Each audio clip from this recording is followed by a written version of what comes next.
Welcome back to China232.com. I'm Andrew, and I've got... Who do I have with me? It's Addison. Hello, and I'm going to call you Otis from here on in because I love that nickname. Okay. Today's lesson is about a frustrating experience. Oh, do tell. Okay, frustrating is you try hard to do something and you feel that all of your time and energy have been wasted. One example, Otis, of frustrating. For example, you're working for hours and hours writing something like a business report, or you're doing your homework, and then what happens? You find that it got erased. Your computer shut off. You forgot to save it. It's gone. You wasted 4 hours on the computer. That is very frustrating. What about this one? Inviting your friends to a great restaurant, and when you get there, it's closed, so you look like an idiot. Yeah, right? that wouldn't look good. That is frustrating and embarrassing a little bit. Very you just embarrassing. Feel, it's pretty stupid. And we actually, as brothers, just experienced a frustrating moment. This is a bonus story that I'm going to share with you. This is true. Interesting. This is true. This shows how hard we're trying to do this for you. We were trying to record this lesson about an hour ago, and we got into a fight, and I got in a really bad mood, and I couldn't control my mood. I want to control my mood. I couldn't. I had to have a drink of alcohol, one drink. No. And now I'm in a pretty good mood. I took some time to cool off, and now we're back, hopefully feeling good. And may I add in, it's about time, Andrew. Good. It's about time. So anyway, and now it's time for the story. Now it's time for the story. Here we go. I worked really hard all week on a marketing proposal for work. I wanted to impress the boss with all the effort I'd been putting in. I wanted him to realize that I'm the most valuable member of the staff and that the other people just sit around the office all day accomplishing next to nothing. One guy, Jeff, just talks to girls all day on his MSN Messenger account, and when the boss comes around, is somehow able to convince the boss that he isn't totally worthless. Anyway, I didn't care. I was just about ready to show the boss what I had done when I noticed that he was on the phone. I printed out my proposal, left it on my desk, and took a bathroom break. When I came back, I saw the boss with his arm around Jeff, congratulating him for a job well done. While I was in the washroom, Jeff had apparently taken the proposal off my desk and shown the boss. He took credit for my work. I was so pissed off. That was incredibly frustrating, ladies and gentlemen. Oh, yes. So that was an interesting story in the workplace situation again. Yeah, in the workplace. Sometimes this can happen where people take credit for your work. We're going to get into that soon. Hopefully no one here would ever do what Jeff did. Let's get on to the first I think I might, but that's a different story altogether. That is a different story. We're not going to touch on that one. They said the other people just sit around the office all day accomplishing next to nothing. Let's first talk about the word accomplishing, what it really means. Accomplishing. Right. Accomplishing just means getting something useful done. The key word here is useful. Right. Finishing, completing a task that you want to do.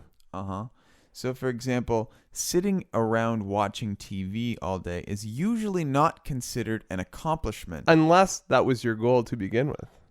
That is true. Although generally, it's called setting the bar real low. Setting the bar very low. That's a good line. Yes, it is. Very good. Very good. And I remember Mom, when we were young, I hope Mom is not listening to this one, but she used to always ask, She'd go to work. Mom was great and is great. She would work really hard, make us food and everything. She would go to work and all day. This would be maybe on a Saturday or in the summer when I was a student, and I would do nothing. And she would come home from work after a long day, be expected to cook dinner, and she would ask me this question: what have you accomplished today? Right. Like, what did you do today? What did I do today? And unfortunately, the answer was usually nothing, so I had to lie. Right. Not exactly a goal-oriented lad, were you, Andrew? Nope. That actually goes the same with me, too. I just wanted to point that out. Yeah, and the next thing here, it says next to nothing. This is kind of a fun piece of language to say next to nothing. Right. Accomplishing something next to nothing. That means, so, okay, he probably accomplishes something, but it's very close to nothing. Right, so I'm kind of saying, yeah, go ahead. Right. It's almost like being beside nothing, comparing it. Like it's so close to something that it actually might as well be nothing. It's just kind of a fun usage. So he's done next to nothing, which means almost not, basically nothing. He didn't do anything important, really. Good. Jeff, now notice how I'm talking about Jeff in this story. Obviously, I'm not very happy with him, and I'm using some words and wording to kind of show that. Well, of course, feeling. because you're frustrated with Jeff. Right. I'm telling the story, so I say, Jeff is somehow able to convince the boss. So convince is make the boss believe that he is not totally worthless. Now, this is kind of an interesting little piece of wording here. I said is not totally worthless. Now, remember, if you are a boss and you're hiring someone, of course, the goal is that they're going to be useful. Right, like on like on a job interview, you're trying to show your possible employer that you're very you have a lot of value. You're worth a lot to the company, not just worth a little bit more than nothing. Right. So I'm basically making fun of Jeff and saying I don't know how he does it, but he gets the boss to believe that he's not totally useless. Right, and this is kind of good wording, make you sound a little bit native. Next point, Jeff had apparently taken the proposal off my desk and shown it to the boss. Apparently. Otis, go. Okay, apparently means you saw that the proposal was gone and that he showed the boss, but so he must have done it, right? He must have. Yeah, I didn't see it. But I saw that the paper was gone and Jeff had it, right, so I'm assuming he must have done it. How else would it have gotten there? He apparently did that.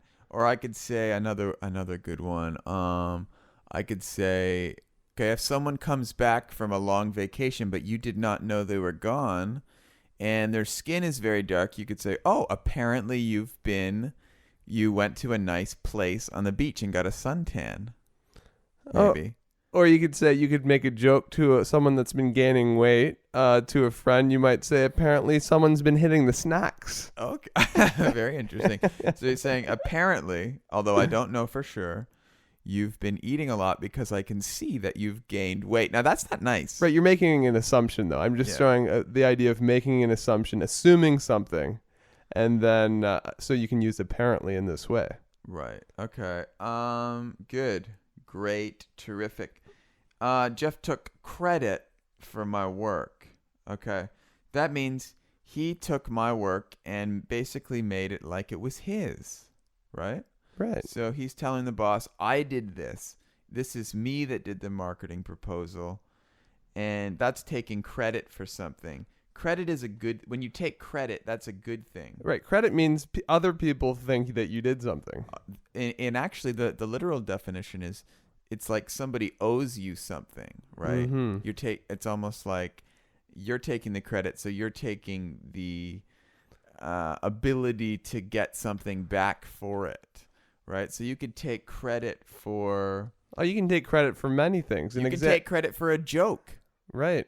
If I made the joke and then Andrew stole it from me and used it and pretended that he made up the joke. Yeah, this is a great example. Happens all the time. And especially with me, because I make a lot of good ones, see? And then people like to steal my material, see? Okay, so here's the example just to make it really clear. Okay. If you made a joke and told it to me, and then we all went out with our friends, and I told all of our friends the joke, but I did not tell them that you told me the joke, and they laugh at the joke, they think I'm really funny. If I don't explain to them that you did it, that is me taking credit for the joke. But not necessarily, though, in that sense, because they don't know for sure that you made up the joke. But it seems like it does seem like I that. should give you credit for the joke. I would say so. But I never do that. Actually. No, right. Okay, moving on. Another one. We've got pissed off. Okay, this is actually a bad word. So you should be very careful when you use it. It means you're very, very angry. You should not. You can use it maybe with your friends. You should not use it in let's say a work or a more serious thing. It's a little bit. It's a slang. It's a slang. It's more of a kid's swear word. I would call that. It's slang. It's very street language. I would call that. Not formal at all. It's rude and you look silly if you say it in the wrong setting. So be careful. Right. So you felt pissed off though anyway, or you could say, Jeff was really pissing me off. Yeah, you can use Jeff it like was this. Pissing.